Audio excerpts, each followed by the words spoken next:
La verdad que el mundo es complicado, Argentina es complicada, y cuando uno pensaba que 2024 iba a ser un año bastante más tranquilo que 2023, principalmente porque en este país en el que vivimos no hay elecciones, el mundo es un completo caos. Es por eso que hoy traje a alguien para hablar de diferentes elecciones, no solamente de lo que pasa en Argentina a nivel político, sino también a nivel internacional, con una elección que se viene como es Estados Unidos y con una que acaba de pasar como es México. Y a no olvidarse de que se vienen las parlamentarias de Francia. Facu Cruz, ¿cómo andás? ¿Qué haces, Javi? Gracias por la invitación. No, por favor, gracias a vos Un placer. por venir. ¿Cómo te trata este momento de la vida, ¿no? Con laburo si querés contar a dónde estás y qué andas haciendo. Sí, digamos que creo que todos un poco lo que nos dedicamos a esto, después de diciembre tuvimos que recalibrar bastante, porque no sé si te diría que el resultado electoral fue sorpresivo, porque había algunos datos que insinuaban. Yo sí te voy a aceptar un mate y no te lo voy a criticar como el pollo sobrero. No, pará, vamos a hacer una aclaración. A mí me encanta decir siempre lo mismo. El mate que le criticó al pollo no fue mío, fue el de él, que está ahí atrás Ok. controlando. Así que no tiene nada que ver conmigo. Listo. Entonces está muy bueno como el que le diste al pollo sobrero después. Perfecto. Y bueno, creo que todos tuvimos que recalibrar bastante por tal vez la magnitud de la victoria. Había algunos datos que mostraban que podía llegar a ganar Javier Milei. Había otros que decían que podía estar peleado. Digo, el escenario de la incertidumbre. Y bueno, quienes nos dedicamos a la consultoría política, al análisis político, de alguna manera tuvimos que reorientar. Primero porque año no electoral, en Argentina generalmente el trabajo de consultoría política se canaliza a través de otras iniciativas, de otros proyectos. Entonces no hay una agenda electoral para discutir. Y segundo, porque todo el sistema y el ecosistema tuvo que acostumbrarse a la victoria de Javier Milei. Entonces cambiaron muchos actores, muchos interlocutores, y todos también de alguna manera se quedaron esperando a ver quién movía primero, o cómo movía primero del gobierno nacional para saber dónde pararse y qué empezar a hacer. Entonces digamos que estos 6 meses fue un poco eso, buscar más el rumbo, con quiénes trabajar, cómo trabajar, en qué proyectos trabajar. Pero sí hay una serie de constantes que vengo teniendo en los últimos años. Yo me vengo dedicando a la consultoría política hace un tiempito, pero actualmente lo que tengo, en lo que me estoy concentrando, soy coordinador general del Observatorio Pulsar de la UBA, que es el Observatorio de Opinión Pública de la Universidad de Buenos Aires. Y bueno, escribo un newsletter quincenal en Cenital que se llama La Gente Vota, sobre procesos electorales en el mundo, y después docencia. Y bueno, trabajos de consultoría y análisis político que vayan surgiendo. Vos como consultor político me dijiste, y acabas de decir, tuvimos como que reorientar nuestra forma de ver las cosas. Si tuvieras que describir estos primeros 6 meses de Javier Milei, a diferencia de ponerle los primeros 6 meses de Alberto Fernández o los primeros 6 meses de Mauricio Macri, a nivel consultoría, ¿cuál sería la principal característica que vos decís, esto nunca lo vivimos? Creo que nunca vivimos un presidente que en campaña dijo que se iba a concentrar en el punto 1, 2 y 3, y cuando asumió empezó a concentrarse en el punto 1, 2 y 3. O sea, empezó a aplicar directamente la agenda electoral que había promovido como agenda de gobierno. Creo que los presidentes, cuando asumen, de alguna manera tratan de adaptar la propuesta electoral a la realidad gubernamental. Entonces matizan muchas de las declaraciones que hubo en campaña.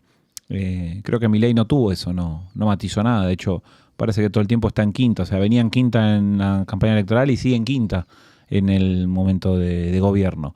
Habla como si estuviera en campaña todavía, ¿no?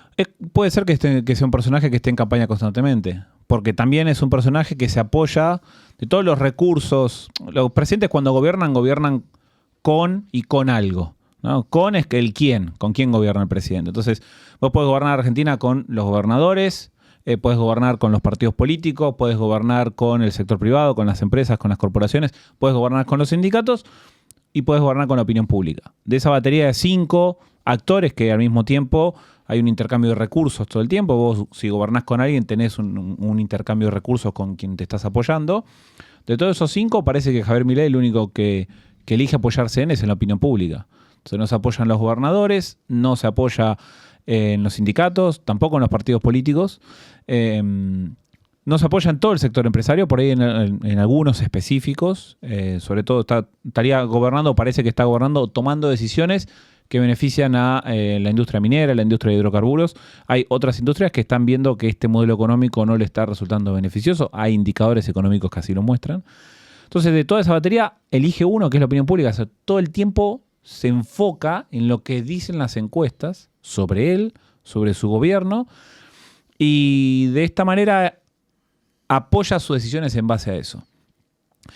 Esto es un arma de doble filo porque, y acá es donde viene la sorpresa con la que nos encontramos todos, que cuando empezó a aplicar la agenda electoral y la convirtió en una agenda de gobierno, asumíamos que iba a caerse en términos de la opinión pública, que no iba a encontrar apoyo al hecho de estar haciendo lo que dijo que iba a hacer.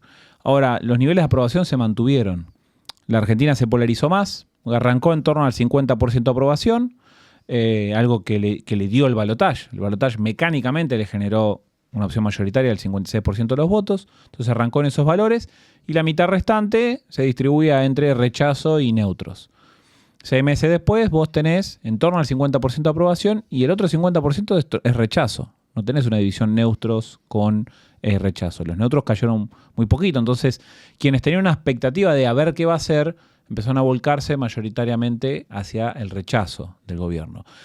Ahora, todas estas medidas, los libros que nos dicen es que inevitablemente te van a llevar a una caída de la aprobación y en realidad se mostró que se mantuvo estable. Entonces, ahí es donde digo que todos, en términos de consultoría de análisis, tuvimos que recalibrar bastante. Y creo que él también lo entiende y su equipo de gobierno también lo entiende. Por eso elige apoyarse en la opinión pública como recurso y como actor para gobernar. Y te decía el arma de doble filo.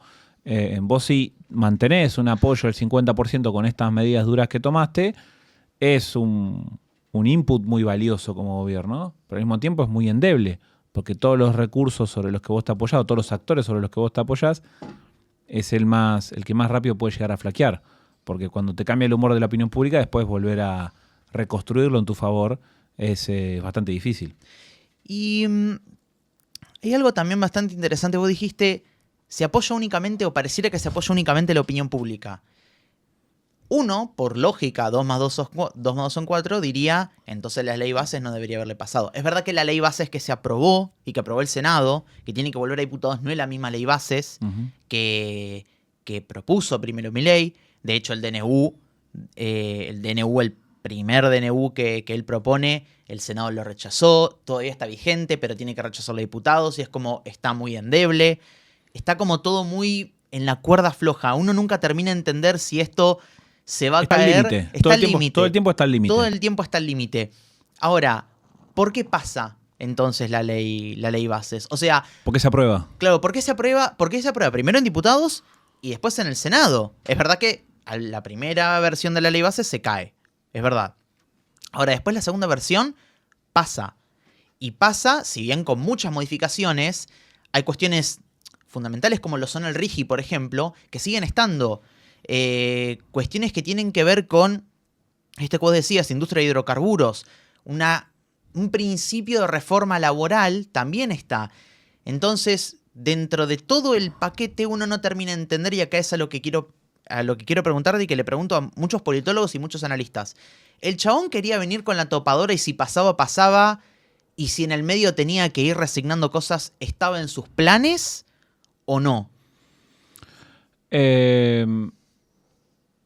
Yo creo que llegó con una propuesta, esto, ¿no? La ley bases, en donde presentó todo, asumiendo que los legisladores iban a acompañar, porque él había sido quien había recibido el 56% de los votos. Entonces, de vuelta a lo mismo.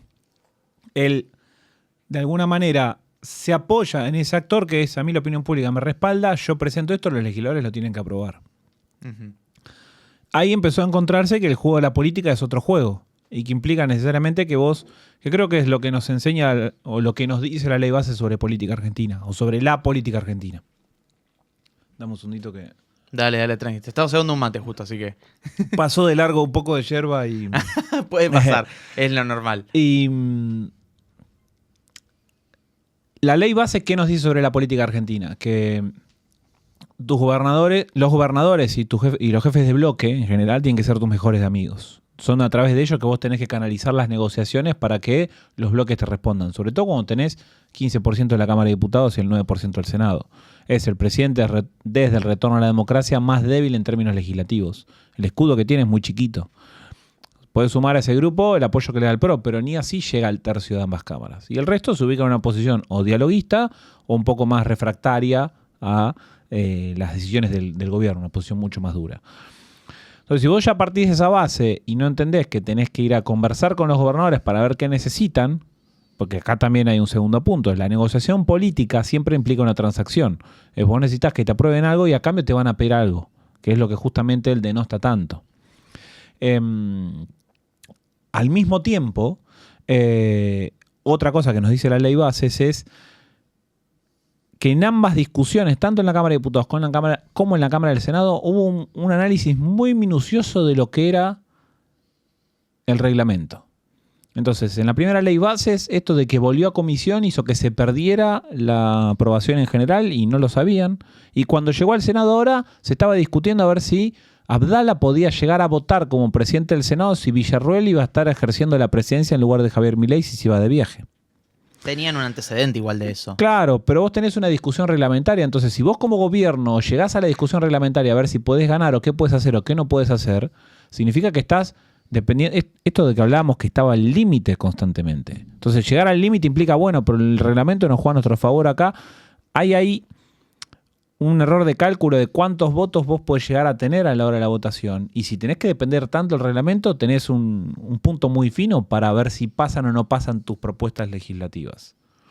Entonces, acá es donde, y esta segunda discusión de ley bases, creo que le enseña al gobierno que, bueno, de alguna manera tiene que jugar el juego de la política y pareciera que lo está aprendiendo de a poco. Hay que ver cómo sigue la discusión cuando llega a la Cámara de Diputados y ver si se insiste sobre qué puntos que hubo rechazo del Senado o no. Hay un punto muy importante. El Senado es la casa de las provincias y las provincias dijeron que no al impuesto a las ganancias y no al cambio en bienes personales. Entonces, ¿qué van a hacer ahora los legisladores, diputados de las provincias cuyos senadores votaron en contra? ¿Van a insistir con la restitución de la categoría 4? ¿Van a insistir con la reforma al mecanismo de bienes personales? Hay cosas ahí que todavía no quedan, no están muy definidas, con lo cual la pelota está un poco en el aire. Pero volviendo al punto, hay un aprendizaje acá de parte del gobierno respecto a la ley base. Si se da cuenta que, bueno, no gobierna con los gobernadores, pero los necesitó. No gobierna con los partidos políticos, pero los necesitó para esto. ¿Qué es lo que creo que esperaba? Esta idea de que, habiendo sido el presidente que alcanzó el 56% de los votos y lo que presentaba y el apoyo de la opinión pública, entonces eso iba a alcanzar. ¿Qué es lo que le dijo el Congreso? ¿Qué es lo que le dijeron los actores políticos? Te lo vamos a dar, tenés que cambiar todas estas cuestiones porque esto es inviable, pero sí te vamos a dar las herramientas para que vos puedas gobernar. Y creo que es la actitud que tomaron sobre todo los bloques más dialoguistas, el encabezado por Miguel Ángel Pichetto, una parte importante del radicalismo. El PRO parece mucho más cercano a la Libertad Avanza porque hay una simbiosis de electorados ahí que de alguna manera, en términos estratégicos, el PRO está forzado a estar cerca del gobierno. Ahora podemos esperar que tenga alguna distancia, pero por lo menos el incentivo está puesto en que esté cerca. Pero Pichetto, la UCR, incluso senadores en la discusión del DNU y en la discusión ahora de la ley bases, los que están ubicados más en una posición de no vamos a rechazar todo, tenemos que encontrar un punto medio. Es bueno, internamente, no te lo van a decir nunca, no lo van a decir, pero internamente están planteando, tomá, estas son las herramientas que vos decís que con esto arreglás el país, ahora gobernás y la responsabilidad es enteramente tuya, no va a ser del Congreso que te pone palos en la rueda. O por lo menos no puede argumentar eso. Te quiero preguntar, como chisme, esto ya es puramente chisme mío y acá como persona, como conductor del podcast. Vos fuiste uno de los primeros analistas de cuando Milei estaba ganando en las PASO. Pasó algo bastante curioso. Te invitó Tomás Rebord al método, ese método en directo que hizo, y vos estabas analizando los resultados en directo. Yo, usando el lenguaje de hoy, esa mesa parecía una mesa de gordos se viene a ese nivel, básicamente. ¿Cómo eran tus sensaciones? Yo le pifié por mucho. Yo cuando estaba primero que fui presidente de mesa en las 3 elecciones, Sí. y también me pasó analizando con muchos colegas míos que me decían como, estamos anodados. De hecho, Felipe Montes de Oca el capítulo pasado nos dijo, tiró los libros. Eso sí es fácil, tiró los libros. Vos, que fuiste el que estaba analizando ahí la cosa, ¿qué pasaba por tu cabeza? No me imagino que pasaba por tu cabeza el tirar los libros, pero sí pasaba Sí. estamos viendo algo nuevo que nunca antes se escribió. Sí, mi primera reacción, que fue una reacción bastante nerd, fue preguntarme cómo había hecho para ganar en provincias donde no tenía partido de distrito. El partido de distrito vos lo necesitabas porque es con el que podés presentar una lista de diputados nacionales, diputados y senadores nacionales, ¿no? Entonces, es el sello jurídico lo que te exige la ley para que vos puedas presentar una lista. Vos si tenés 5 partidos de distrito, tenés un partido nacional. Ahora, vos podés tener un partido nacional en 5 provincias, pero en las otras 19 no. Entonces, en esas 19 que no tenés partido de distrito, está tu boleta de presidente, pero no tenés boleta de diputado nacional, con lo cual competís para presidente, pero después no tenés nadie que corra en esa provincia por vos. ¿Qué te da el partido de distrito? Te da fiscales, te da posibilidad de cuidar la boleta, te da dirigentes que van a ser obviamente los candidatos y candidatas a cargos legislativos nacionales y tal vez provinciales si van unificadas. Entonces tenés una estructura que te va militando tu figura. Y cuando empezamos a ver los datos ahí en esa mesa, lo primero que yo pensé en mi cabeza fue, ¿qué hace ganando en La Pampa que no tenía partido de distrito? O sea, no compitió en las provinciales. El único que estuvo más o menos identificado con Milei, pero también con Bullrich, había sido el Loco Tierno, dirigente político peronista de hace muchos años, décadas en la provincia, que tiene fama de mano dura, que fue intendente de Santa Rosa, la capital de la provincia, que fue destituido por el Consejo Deliberante por exceso de poder. La acusación fue, te está yendo de mambo de lo que dice la legislación, las normas que regulan el funcionamiento del intendente de la capital de La Pampa, un distrito que es de los más chicos, suele ser bastante tranquilo, no hay muchos escándalos, el peronismo viene gobernando hace décadas y no cambia mucho la cosa en términos políticos. Bueno, esa figura es un poco el que estuvo más cercano a Milei, pero no había un candidato de Milei en La Pampa. Y así pasó en otras provincias, pasó en Santa Cruz. También, sí, lo de Santa Cruz fue impresionante, que haya ganado el voto en blanco, claro, y después Milei. Ibas a Misiones y pasaba lo mismo. Entonces no había una estructura jurídica política de Milei. No era como Córdoba, que tenía el partido, había tenido varios candidatos, no era como Provincia de Buenos Aires, Ciudad de Buenos Aires incluso, no era como Mendoza. Y tampoco eran estos distritos donde vos pensabas que podía llegar a haber un caldo de cultivo para su mensaje. Entonces podés pensar, bueno, en Mendoza puede llegar a tener buena repercusión, en Córdoba puede llegar a tener buena repercusión, lo pensabas en Ciudad, en Provincia de Buenos Aires, pero la primera sorpresa fue esa, fue lugares donde no tenía estructura, que tuvo muy buenos resultados y ganó. Y después también, la otra sorpresa fue cuando empezamos a desmenuzar un poco todo, estaba ganando en distritos peronistas, en municipios peronistas, en localidades peronistas, en lugares donde el voto de sectores populares históricamente había acompañado al peronismo. En alguna elección, medio enojado, podía votar a otra opción, pero acá se estaba corriendo bastante los márgenes de ese corrimiento. Digo, cuando Macri gana en el 2015, hubo voto peronista que acompañó a Mauricio Macri, de la misma manera que hubo voto que en la primera vuelta, o sea, en el balotaje, ¿no?, del 2015. En la primera vuelta del 2015, cuando se genera esa primera vuelta, hubo voto tradicionalmente peronista que se fue con Massa y después se fue con Mauricio Macri, por decirlo de alguna manera. Acá estábamos hablando de porciones más grandes de eso y localidades que no era que, bueno, habían tenido un enojo con el gobierno e hicieron un cambio. Ya habían mostrado algún patrón de cambio en elecciones anteriores, pero ahora se estaban yendo además a un candidato que estaba mucho más al extremo de lo que las campañas anteriores se había generado. O sea, eran sectores que estaban enojados con el sistema y enojados con la forma que tuvo el peronismo de gobernar, que es, creo, la principal autocrítica que se lleva al frente de todos y que aún cuesta todavía encontrar ese punto de autocrítica. Quiero cambiar de tema, irme del país y hacer un paralelismo entre lo que pasa en Argentina, lo que pasa en muchos lugares del mundo y lo que vemos en México. Explícame cómo en Argentina gana un candidato de derecha. En Estados Unidos puede haber sorpresas, pero está todo dado como si pareciera que Trump va a volver al poder. En Francia gana la derecha, en España gana la derecha, en gran parte de Europa gana la derecha, AfD en Alemania. Y de repente en México no solamente gana Sheinbaum de Morena, sino que es reelecto el partido, que es más raro porque López Obrador venía de bancarse una pandemia. Sí. Y en gran parte de los países a nivel mundial, los oficialismos durante la pandemia, por todo lo que significó la pandemia a nivel crisis económica, sanitaria y demás, en general no eran reelectos, perdían. Acá no pasó. No solamente tuviste una izquierda gobernando, sino que fue reelecta. Yo leí tu nota, me encantó, me pareció muy buena, pero quiero ir más a fondo ahí. ¿Por qué ganó o por qué fue reelecto Morena en el poder? Sí.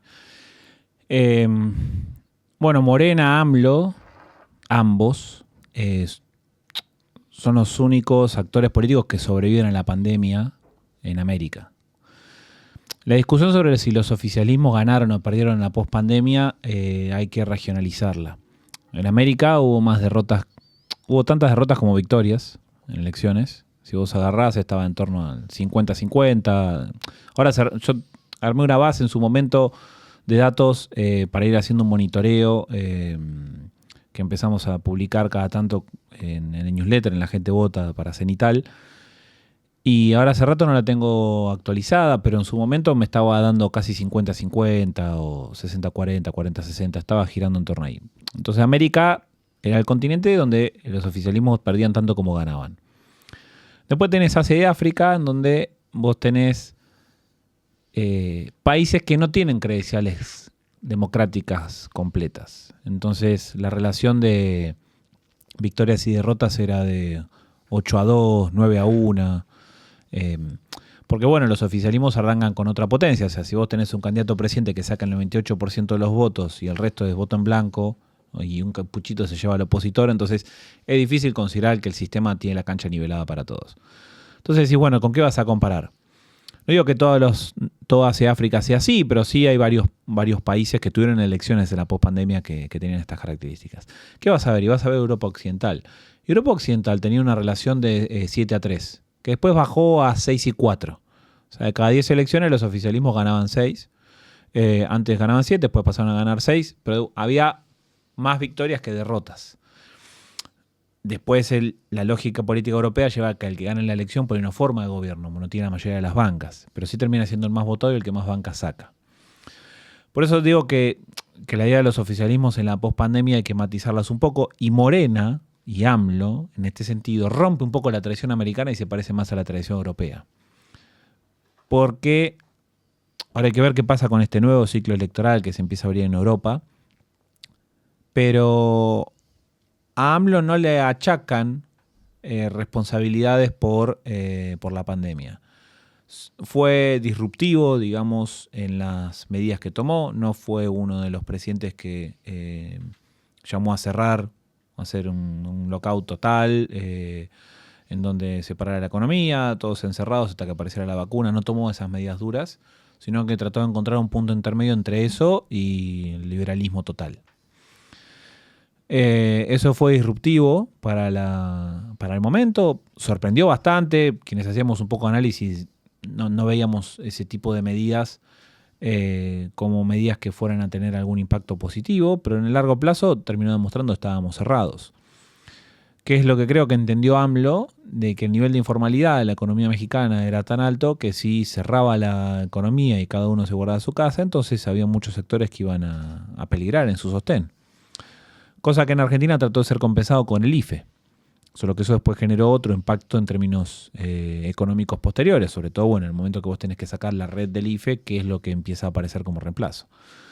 Entonces AMLO, digamos que encontró como un punto medio en eso. Entonces no tuvo políticas tan duras. Entendió la construcción de poder popular en México y le dio 2 herramientas a los sectores populares. Apreció el tipo de cambio mexicano. O sea, el peso mexicano durante toda su presidencia necesitó menos dólares. O sea, vos necesitabas cada vez necesitó menos pesos mexicanos para comprar la misma cantidad de dólares, por decirlo de alguna manera. O sea, lo apreció. Vos, por ejemplo, necesitabas 100 pesos mexicanos para un dólar. Digo, no tengo la cifra exacta, pero imagínate que al final de su mandato necesitó 30 pesos mexicanos para un dólar. Entonces apreció mucho la moneda, el tipo de cambio, e hizo crecer sostenidamente el salario mínimo en dólares. Entonces vos le estabas dando a los sectores populares la posibilidad no solo de acceder a dólares más baratos, sino que además le llevaste al alza constante y sostenida del salario mínimo. En una economía con un nivel de industrialización importante, un actor económico en la región, pero también economía primarizada, sectores informales, ese tipo de medidas hacen que los sectores populares te miren bien. A eso sumale una serie de políticas que se anotan mucho en el libreto de Milei, de Vox, de Meloni, de Le Pen y de toda la banda de la derecha más extrema, que fue implementar decisiones que fueron en contra de las tradiciones políticas del propio sistema. Entonces rifó el avión presidencial y planteó que iba a viajar en aerolínea comercial. Sí, en Aeroméxico. Exactamente. Abrió la casa de gobierno, la residencia, la abrió para el pueblo, que nunca nadie había entrado. Recordemos que venimos de una tradición de 70 años del gobierno ininterrumpido del PRI, que se terminó en el 2000, pero fueron 70 años de control total y absoluto del Estado por un solo partido, que habilitaba que hubiera elecciones y compitiera una oposición, que era el PAN, que sigue existiendo, que hoy sigue siendo la oposición y va a ser la oposición a Morena y a Sheinbaum, pero todos esos símbolos hacen que todo lo que signifique poder esté cerrado y no tenga un mecanismo de transparencia que la ciudadanía lo vea. Él empezó a avanzar en esa agenda. Entonces, una agenda muy similar a la de la derecha más extrema y que en algún momento, de alguna manera, empezó a decir, bueno, le empezaron a creer y empezó a mantener sus niveles de aprobación popular. Él se retira con 60% de aprobación y le trasladó eso a Claudia Sheinbaum. Entonces, yo creo que fue una combinación de todos esos elementos. Políticas progresistas, redistribucionistas y una agenda que hoy es considerada antipolítica o anticasta o anti-establishment. Y la combinación de esos elementos hizo que durante 6 años mantuviera su nivel de popularidad y arrasaran las elecciones. Sumó otras cuestiones. Sumó a los militares en el control de empresas estatales, avanzó en planes de privatizaciones parciales en alguna de ellas. O sea, son todos elementos que se están discutiendo ahora políticamente en Argentina. Bueno, él avanzó en esa línea, lo cual te lleva a preguntarte, bueno, ¿cómo lo clasificas? ¿De izquierda, de derecha, progresista? Yo creo que AMLO lo podemos ubicar tranquilamente en el espacio progresista. Lo que sí hizo fue tomar medidas que claramente achicaran, en términos simbólicos y en términos monetarios, la presencia del Estado en algunos lugares de la economía.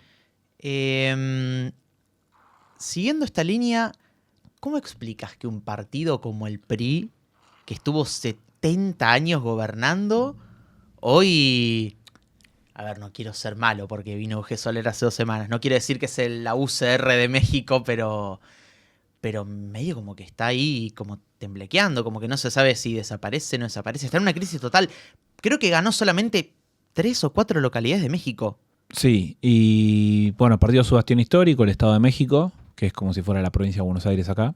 De hecho, la candidata del PRI al Estado de México, unas semanas antes de las elecciones, le dio su apoyo a Claudia Sheinbaum. Con lo cual es un partido que está en fase terminal, por decirlo de alguna manera. Yo no creo que se vaya a convertir en la UCR, porque hoy la UCR todavía tiene sostén acá en Argentina. Claro, no, obviamente. Al PRI parece que no lo va a tener. Pero porque justamente lo que entendió AMLO era que podía construir una maquinaria que representara el campo nacional popular y tuviera llegada al campo nacional popular, como se tiene que tener llegada hoy en día al campo nacional popular y no como se lo tenía hace 50, 60 años. Entonces, de alguna manera modernizó el discurso, las formas, el estilo de comunicación, entendió cuáles eran las medidas que tenía que darle a ese campo nacional popular, estas que charlábamos, ¿no? Aumento del salario mínimo sostenido, apreciación del peso mexicano, políticas, ¿no?, donde el Estado se corre o abrirse el Estado para la gente. Entendió eso y lo que fue a hacer es disputar el electorado al PRI y yo creo que se lo conquistó. El PRI queda como una maquinaria algo vieja, desgastada. Yo charlaba con Juan Cruz Olmeda, que es un politólogo argentino, está hace mucho tiempo en México, siempre me ayuda a entender el país. Y él me decía que después de la presidencia de Peña Nieto, que terminó con valores de aprobación muy bajos, en torno al 20%, muy parecido a Salinas de Gortari, un presidente que además arrancó muy deslegitimado, porque fue después de la elección del 88 cuando pierde Cárdenas y después se prueba que la elección estuvo arreglada. O hubo fraude en la presentación de los datos, y eso abre el proceso de apertura democrática en México. Pero la salida de Peña Nieto al poder lastimó mucho al PRI, quedó muy desgastado, y después en las elecciones provinciales el PRI empieza a perder territorio que empieza a comerle Morena, y que no le come el PRD, que era el partido donde estaba antes AMLO, era el partido de la izquierda tradicional no priista en México, y que también es otro de los afectados por la topadora que fue Morena. Entonces, de a poco fue con estructuras, dirigentes, y a nivel local, a estatal y después al nacional, Morena fue comiendo ese territorio. El PRI no supo cómo controlar los territorios que tenía, y cuando salís legitimado de una presidencia, encima no controlás territorio, o no tenés peso político, no tenés fierros para mantenerte como partido, como estructura, en algún momento los dirigentes empiezan a irse, el electorado empieza a mirar a otro partido, y ahí es donde todos se dieron vuelta y miraron a Morena. Entonces es esperable que acá en adelante lo poco que queda del PRI vaya yendo hacia Morena, lo cual tampoco le deja todo servido en bandeja a Morena. Ahora Claudia Sheinbaum va a tener que gobernar, mantener el tipo de política pública que lo hizo famoso a AMLO, y ordenar todos los espacios internos de este monstruo que están creando, que es Morena, que va a tener un poder institucional superior al que tuvo López Obrador cuando asumió por primera vez. Entonces, en la medida en que pueda administrar esos equilibrios, entonces podemos tener un Morena presente acá en adelante. Si la economía empieza a fallar, no puedes aplicar muchas políticas redistributivas, hay un conjunto de elementos que hacen que tu modelo económico empiece a flaquear y tenés que empezar a tomar decisiones duras.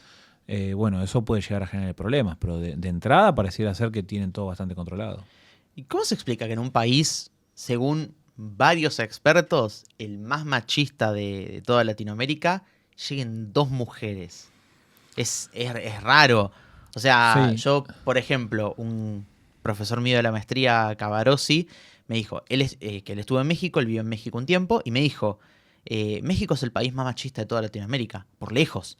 Y hay países muy machistas en Latinoamérica, pero México es otro nivel. Y llegan dos mujeres. Sí. Es raro, ¿no? Es un cambio cultural. También pensá que México es uno de los pocos países, y no el único de la región, que tiene paridad horizontal para los cargos ejecutivos. Entonces, cuando vos tenés elecciones federales, que tuvo una manera de aprobarse esa legislación de medida particular y ha sido cuestionada, pero el movimiento feminista abrazó mucho lo que se hizo en México, porque cuando vos tenés elecciones estatales simultáneas, entonces de los 32 estados que son, si la memoria no me falla, ponele que voten 26, vos te presentás como partido político en esos 26, y la ley te obliga a que en la mitad de esos 26 tengas que poner candidatas mujeres. Después vos elegís dónde. Entonces, si vos querés que sean candidatas mujeres que solo van a pelear, candidatas mujeres que van a tener chances de ganar. O ambas. Entonces, vos también tenés tus aliados y tenés que coordinar. Bueno, cuestión que la paridad horizontal es esa. Vos tenés elecciones simultáneas y es horizontal porque en vez de cortar la torta así, para armar las listas, cortás la torta así, a lo largo. Entonces tenés el mapa distribuido, decís, bueno, de las 26 estados que tenemos, 13 candidaturas tienen que ser mujeres y 13 varones. Y vos elegís dónde construís esas candidaturas, cómo, con quiénes, etc. Bueno, eso es un avance muy importante en términos de democracia y de igualdad democrática, porque ya tenías una paridad legislativa que ahora se traslada a los cargos ejecutivos. Algo que en otros países no ocurre. En Argentina no tenemos paridad horizontal. Si vos legalmente querés presentar en las 24 provincias 24 candidatos varones, la ley no te lo impide. Entonces, yo creo que es parte de un cambio cultural y también, y esto yo soy muy institucionalista para estas cosas, hay un cambio que viene acompañado de O sea, un cambio político viene acompañado de un cambio normativo, institucional, un cambio de reglas. Sin esos cambios de reglas, sin esos cambios institucionales, es difícil después que generes un cambio político. Sheinbaum no es AMLO, claramente se nota. ¿Sorprende su elección? O sea, sorprende por dos razones. Por lo menos, a mí me sorprende primero el porcentaje. Yo me esperaba que gane. No me esperaba que gane con el porcentaje que ganó. Realmente sorprendió para bien. Y por otro lado también sorprende que sea ella. Porque hay figuritas en México como para decir puede reemplazar a López Obrador. Sheinbaum es como... A ver, en términos técnicos, es como si Aval se presentara a presidente y gane. Que yo lo quiero un montón, fue profesor mío, es un capo, pero es el típico jefe de gabinete eterno, se podría decir, ¿no? Sí. Ahora, el momento de la definición de las candidaturas siempre es particular porque vos por ahí tenés a alguien que tiene todos los números y algo ocurre que... Perdón, algo ocurre que no ganás. El efecto Rodríguez Larreta. El eterno jefe de gabinete otra vez. Es que Rodríguez Larreta tuvo un año de instalación de campaña, parecía que todo apuntaba que iba a terminar siendo el presidente de Argentina y termina perdiendo en la primaria, o sea, quedó de fuera en el primer tiempo del partido. O sea, ni siquiera llegó al suplementario. Entonces, muchas veces pasa que todo apunta a que sea un candidato, pero algo cambia en el medio y genera otra candidatura que después termina siendo la sorpresa de, bueno, ¿cómo llegó? La realidad es que la pregunta de cómo llegó también te llega a responder, bueno, ¿llega con legitimidad o no? Y Sheinbaum llega con la legitimidad porque Morena definió como mecanismo para la elección de las candidaturas a la presidencia, de la candidatura a la presidencia, porque no tienen vice, definió que sea por encuestas. Entonces, vos elegís cómo administrás el tema de las encuestas, qué encuestas, cómo van a hacer la medición, etcétera. Eso es un proceso interno que definió AMLO con el partido y con un reconocimiento de sus aliados, que son el PT y el Partido Verde. Y cuando desarrollaron las encuestas y presentaron las candidaturas, Sheinbaum fue la primera elección, que si la memoria no me falla, sacó 39%. Y el número 2, que era el canciller en ese momento, que se me acaba de ir el apellido, estuvo en torno al 20 y pico %. Entonces le sacó 15 a 20 puntos, creo, en las encuestas. ¿Cómo llegó a eso? Bueno, claramente hizo un trabajo político de instalación, de una figura técnica bien formada, un poco dura al principio en términos discursivos de contacto con la gente, pero que después de a poco se fue ablandando. Y quienes participaron de esas encuestas, que son los más cercanos o los interesados en contestar quién va a ser la candidatura de Morena, confiaron plenamente en su capacidad. Entonces, ¿cómo llegó? Y creo que llegó con las reglas del juego. Y algo que también le está pasando a otros espacios políticos. Ahora, dentro de poco vamos a tener las primarias, las internas en Uruguay. Y después viene primera vuelta y posiblemente balotaje. En Morena sabían que quien ganaba la encuesta muy probablemente terminara como presidente, algo que le está pasando también al Frente Amplio, ¿no? Quien gane la interna muy probablemente termine como presidente de Uruguay y sea el candidato o candidata del Frente Amplio. A Morena le pasó eso. O sea, quien ganaba la encuesta o la nominación, muy probablemente por los niveles de popularidad que traía AMLO, iba a tener altísimas chances de ser electa presidenta. Y México no tiene un sistema de balotaje. Entonces vos, si arrancás con un piso de aprobación de 60%, lo que tenés que hacer es tratar de sostenerlo para ganar, porque nadie más te va a ganar. Ya estás por encima del 50%. Ahora, si no, tenés que estar por debajo del 50, 40, 45. Pero tenés que tener enfrente una candidatura que reúna todo el resto. Y eso es algo que la coalición que armó el PAN no logró. Quiero pasar a Europa. El resultado de las elecciones parlamentarias no sorprende, por lo menos a mí no me sorprendió. ¿Sorprende la decisión de Macron? A ver, respecto a las elecciones europeas, a la derecha más extrema son elecciones que le sirven porque se instala mediáticamente. Crecieron en algunos países, se consolidaron en otros, pero tampoco le fue bien en toda la región. En los países escandinavos no le fue bien, tuvieron buen resultado. En Alemania salió segunda, AfD ya venía teniendo un crecimiento que mostraba que en las elecciones regionales y en las federales todo lo que era la vieja Alemania Oriental, que anteriormente le iba muy bien a Die Linke, la izquierda, que son los herederos del Partido Comunista de Alemania Oriental, le iba muy bien y ese electorado se trasladó a AfD, algo que viene pasando en muchos países europeos, que el votante obrero tradicional no está buscando opciones progresistas, está buscando opciones nacionalistas, que es un poco una reacción a la integración de la Unión Europea. Entonces, con tanta circulación de bienes, servicios y personas, el laburante de cada país, el trabajador, el obrero, siente que empieza a perder oportunidades y como el progresismo fue un actor central en esa apertura y esa integración económica, parece como el principal responsable de eso. Entonces dejan de votar progresismo y pasan a votar partidos nacionalistas. El argumento viene un poco por ese lado para entender el crecimiento de estos partidos de derecha más extrema. Entonces en Alemania pasa, en Francia viene pasando, en Italia están gobernando, en España andan ahí. Portugal, por ejemplo, hubo elecciones parlamentarias este año, Chega salió tercero, es de Ventura, un ex dirigente de la derecha tradicional, que como todos arma un partido de derecha más extrema, con posturas duras contra la inmigración, la integración, la agenda de derechos y libertades, el rol del Estado, etc. En la elección parlamentaria de comienzo de año en Portugal le va bien, pero en esta elección europea sacó menos del 10%. A eso se suma también que vos tenés dos bloques de derecha más extrema que no se ponen de acuerdo entre sí. Son dos, uno es SR, que son europeos reformistas y conservadores, y el otro es I+D, que es ID, que es Identidad y Democracia. Ahora, entre los dos no tienen buen diálogo. En uno está Meloni y en el otro está Le Pen. En uno está Vox y en el otro está Lega de Italia. Entonces, los dos partidos de derecha más extrema en Italia pertenecen a dos grupos europeos de derecha distintos.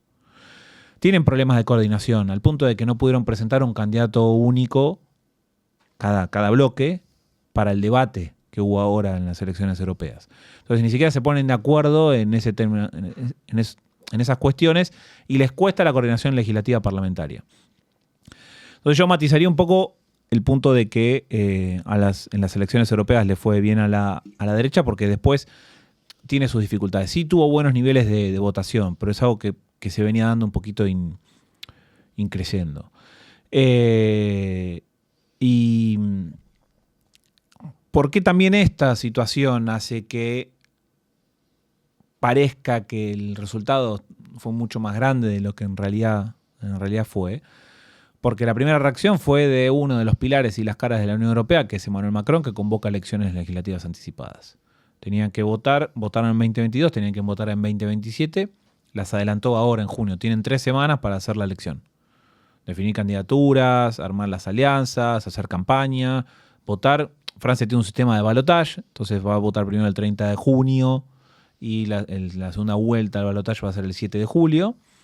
Y ahí vas a tener un nuevo poder legislativo que va a armar un nuevo gobierno porque el semipresidencialismo francés lo que tiene es un presidente electo y un gobierno que surge la mayoría del parlamento y hay dos personas que tienen que coincidir. Si son del mismo partido político, perfecto para el presidente. Si el primer ministro es de un partido político distinto al del presidente, problema para el presidente porque no puede gobernar. Se corre y deja que gobierne el primer ministro. Entonces creo que Macron lo que hizo fue decir, bueno, ganó Le Pen en todo el país, sacó 32 puntos, buena elección, vamos a una elección legislativa a ver si ahora verdaderamente cumple con esos resultados. Y vos ahí te das vuelta y que lo primero que haces, o lo primero que hago yo es mirar la historia. Entonces, yo miro la historia y la realidad es que no tuvo buenas elecciones para la Asamblea Nacional, las legislativas. Generalmente saca 10, 15 puntos en las últimas elecciones, nunca ha superado más de 100 bancas. De hecho, en la década del 80 sacó 35, pero si salvo la década del 80 que sacó 35 una vez, en 86. Y la última elección del 2022 que sacó 89, siempre saca 8, 10, 11.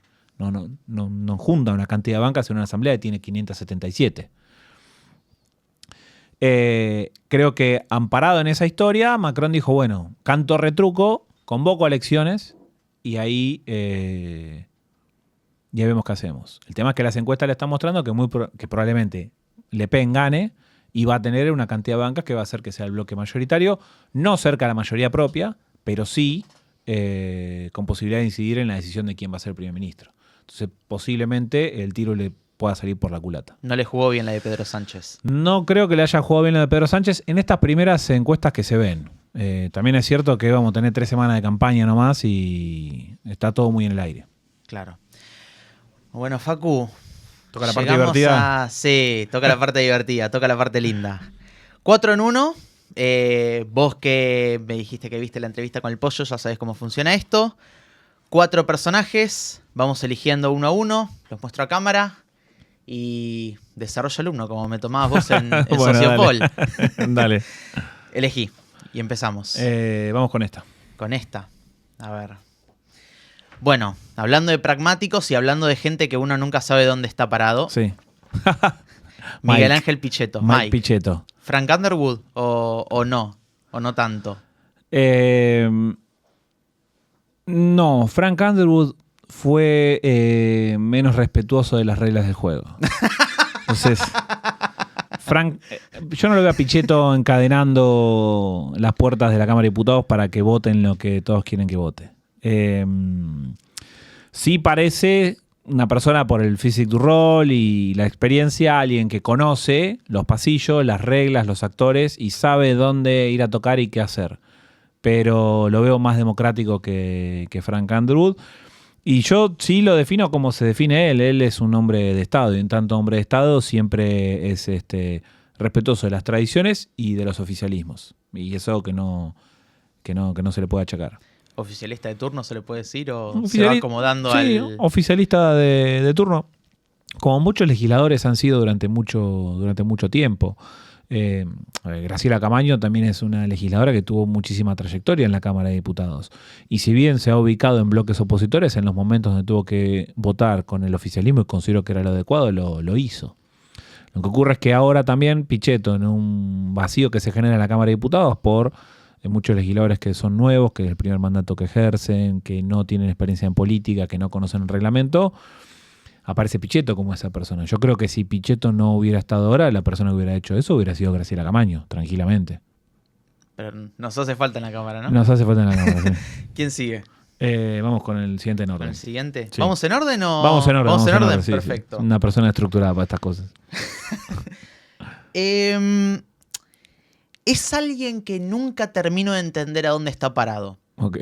Es alguien que hay veces que me dan ganas de levantarme, ponerme de pie y aplaudirlo, y a veces me dan ganas de agarrarlo de los rulos que tiene, decir, flaco, ¿a dónde estás metido? El Lustó. Martín Lustó. Yo creo que es el momento trascendental de su carrera política. ¿Por qué? El año que viene tiene que renovar. Se le abre un espacio, una oportunidad que se la está dando el sistema. Porque vos en Ciudad de Buenos Aires vas a tener 2 actores de derecha y 2 actores ubicados más en la centroizquierda. Entonces hay que ver para qué lado va. Asumiendo que Cambiemos ya no existe. O Juntos por el Cambio ya no existe. Asumiendo que la Libertad Avanza va a tener una oferta competitiva en la ciudad, porque todos van a estar mirando eso. El PRO también va a querer competir, y hay que ver si van juntos o no. Y del otro lado vas a tener al peronismo porteño, que se va a ubicar en una posición de centro-izquierda. Y con un radical de candidato. Y posiblemente con un radical de candidato. Entonces, ¿ahí qué va a hacer la UCR? Se junta con el peronismo y arma una especie de frente republicano la veo popular muy difícil. O frente progresista por la ciudad. Y si no, vas a tener una oferta de 4.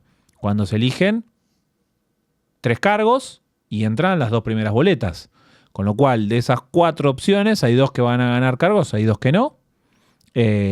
Con lo cual, de acá en adelante, el desafío dónde está y en que va a ver qué perfil político va a tener. Si se va a mantener en un espacio más progresista, si va a buscar alguna opción más de centro con quienes se juntan, porque si obviamente está al comienzo de la boleta, que va a ser la de senador, y tiene un muy buen resultado, va a quedar muy bien posicionado para la elección ejecutiva porteña de 2027, que creo que es lo que siempre tuvo en la cabeza.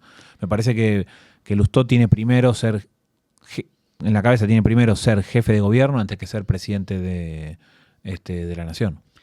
¿Pero no sentís que se le está escapando un poco su propio partido? O sea, si hay un partido que hoy por hoy no tiene disciplina partidaria es el radicalismo. Bueno, pero el radicalismo siempre tuvo ese quiebre interno cuando se discutió agenda federal. Y la ley de base fue discutir agenda federal.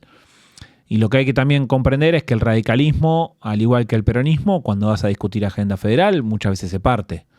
Entonces, Lustó, por ser el presidente del partido, parece que choca todo el tiempo con su partido, pero porque la mayoría de los senadores radicales responden a gobernadores de provincias que necesitaban las medidas que está impulsando el gobierno.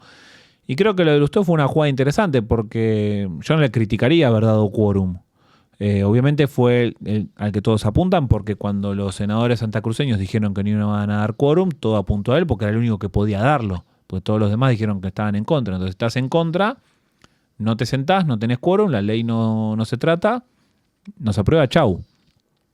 Ahora, Lustó lo que dijo es, yo voy a dar quórum, pero voy a traer mi propuesta. Y varias de las propuestas que tuvo después tuvieron acompañamiento. E incorporó cambios en la ley.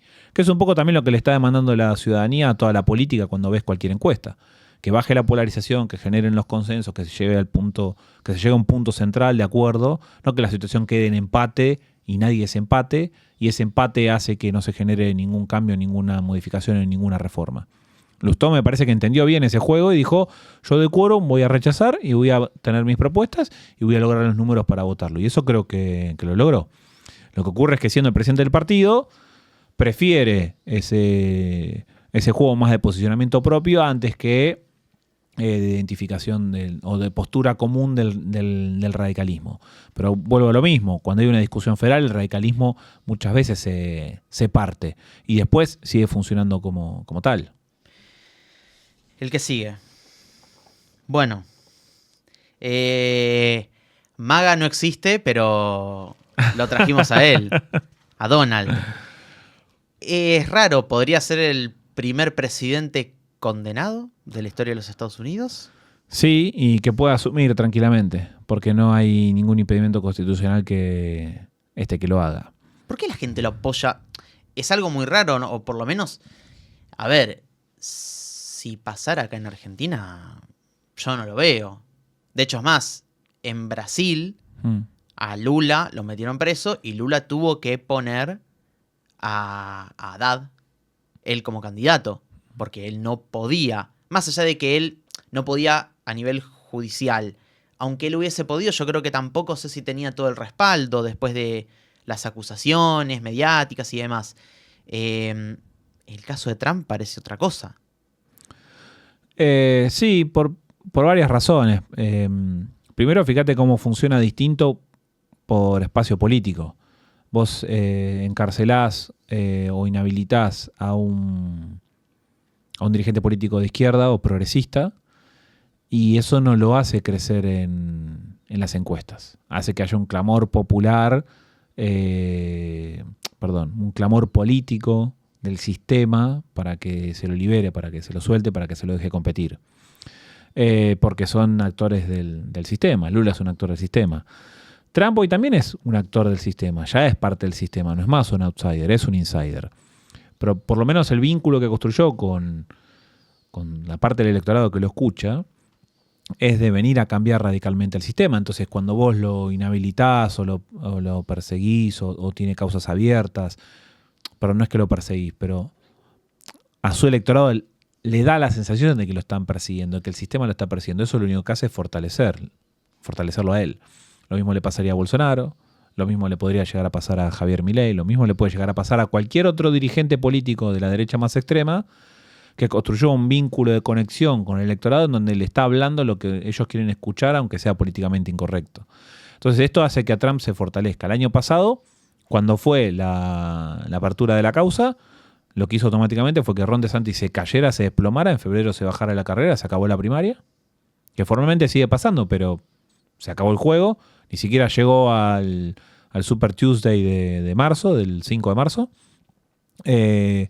Y ahora, posiblemente, cuando sea confirmada la condena, unos días antes de la Convención Republicana, a él le termine dando un boost de popularidad. no está todavía definida la elección norteamericana. Es una elección compleja por cómo es el sistema. Hoy está el tema bastante en pardas, como hace 4 años, y posiblemente tengamos un proceso electoral que lleve varios días, como la vez pasada, que recién el jueves se supo, después el jueves, se tardó como una semana en saber efectivamente quién tenían los electores, quién iba a ser el presidente. Probablemente lleguemos a ese mismo lugar. Pero Trump sin duda se está hablando el lenguaje de todos los que no se sienten contenidos por el sistema en Estados Unidos, y la gente lo está escuchando. Entonces no creo que le cambie mucho que la condena sea efectiva. Influye que Biden sea un presidente que tampoco es que fuerte, ¿no? Sí, y también está en un momento de la reacción que es similar a lo que ocurre con lo que charlábamos recién de los trabajadores, los obreros con la derecha más extrema europea. Está hablando el lenguaje que quieren escuchar porque olvidémonos de la integración, tenemos que preocuparnos por nosotros, es un sálvese quien pueda. Al obrero norteamericano le enoja tanto tener que comprar autos chinos o japoneses y no norteamericanos propios, como a el obrero francés que de repente se encuentra con quesos italianos. Dame mi queso, el francés, que es el que yo quiero. Dame mi vino, no me des otros vinos, no me des vino de Argentina, dame el mío, no me interesa. Y no me interesa la integración, porque la integración nos trae competencias, nos genera complicaciones. Hay también una discusión cultural de cuando empezás a integrar minorías, quienes tienen posturas muy volcadas al nacionalismo y al conservadurismo son personas más cerradas a la apertura, a la diversidad, a otras prácticas culturales. Y él les está hablando a esos norteamericanos, a los que están pensando que en este momento Estados Unidos ya jugó mucho el juego de la política mundial. Jugó tanto que ahora estamos dejando que China se nos meta demasiado en nuestro país. Entonces queremos Estados Unidos para los norteamericanos. Es lo que le están pidiendo y es lo que él les está dando. Te voy a citar a vos. A mí. A vos. Cuando vos fuiste profe mío, en 2019 me dijiste, ¿cómo le explicás a gente de Estados Unidos que uno de los candidatos en 2015 fue 4º candidato a diputado en 2017 por esa misma fuerza? Te la complejizo más. ¿Cómo le explicás a esa misma gente que ese mismo candidato en 2024 forma parte del gobierno que está al otro lado del espectro político? Daniel Scioli. Sí, no me acuerdo de haberte dicho eso en clase. Ahora pienso en la pregunta y sí, es difícil de explicar. A ver, ¿cómo explicar el fenómeno Scioli? Scioli es de esos personajes que siempre fue casta y siempre estuvo cómodo siendo casta y siempre buscó ser casta. Y siempre creo que tuvo una facilidad para acomodar el discurso a cualquier crítica y posicionarse de alguna manera. Creo que siguiendo esa estrategia en términos de construcción de poder popular, intentó ser candidato a presidente en el 2015 y no lo logró. Pero, perdón, fue el candidato a presidente, pero intentó convertirse en presidente en 2015 y no lo logró por poco. Ahora después, ya cuando vos corres la carrera presidencial y perdés, ya es difícil que después pueda tener los números para volver a competir, porque ya el electorado argentino te mira medio raro. Hay casos muy excepcionales que después de varias veces compitiendo te convertís en presidente en el país. Y creo que ahora lo que está es en un proceso en donde, bueno, dado que no va a tener esa oportunidad de estar en primera plana, encuentra el espacio de construcción política que puede. Y si vas al punto ideológico, hay muchísimas conexiones entre cómo fueron los inicios de su carrera política, los sectores a los que apuntaba a representar y cómo fue construyendo su imagen. Lo que ocurre es que después la aparición del Frente para la Victoria lo lleva hacia el campo del progresismo, pero Scioli lo primero que fue menemista. O sea, era parte de la batería de outsiders que trajo Menem a la política. Él, Reutemann, Palito Ortega, por mencionar los 3 principales. Entonces ahora, si entras en política con un modelo económico con el que claramente él se sentía de acuerdo, o por lo menos defendía, ahora me parece que el rumbo ideológico que está teniendo el actual gobierno no le incomoda mucho a él. Lo que pasa es que, bueno, tiene que ir a explicar qué es esto de ser peronista y libertario al mismo tiempo. Cosa que creo que es bastante difícil de hacer. Bueno, Hasta acá entonces este episodio de Andén sin salida. Muchas gracias, Facu, Gracias por la invitación, haber Gaby. estado. Un placer. Y muchas gracias a ustedes por haber visto este episodio. Chao.